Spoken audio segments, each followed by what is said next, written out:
Sometimes the Lord would cut us out from the things that we love because we are not anymore fruitful. If we were fruitful, there were only few fruits that we bear. And it's always very painful kapag ka ang tinanggal sa'yo ay yung mga bagay na gustong-gusto mo. Tama, mali? Lalo na kapag ka boyfriend na mismo ang kinut off sa'yo.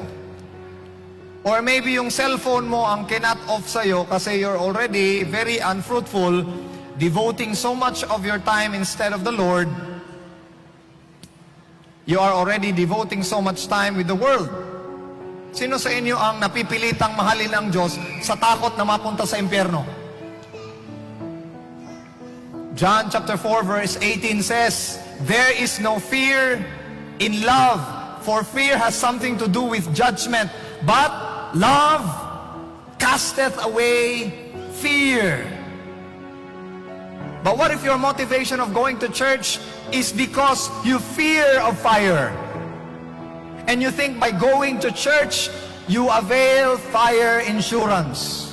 The problem when we drop ourselves going to church so that we could love God as if we are investing something so that God in return would love us. And we are in a wrong perspective because what we do in this earth is not an investment. It is a return of investment. It was Christ who invested His life for us.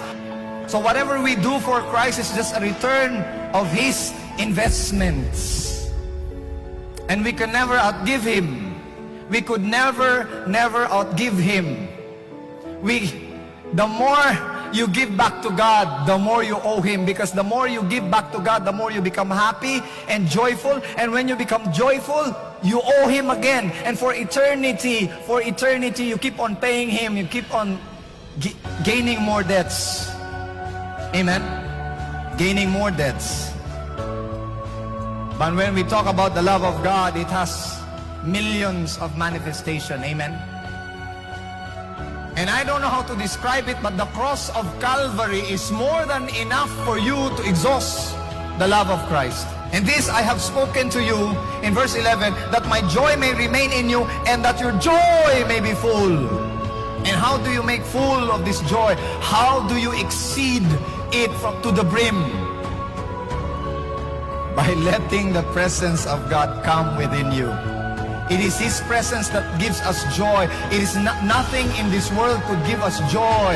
No pleasure, nor possession, no position can give us joy. There are many of those who seek those relations, possessions, position, but has never gained the real joy of this earth. Because that joy comes with God.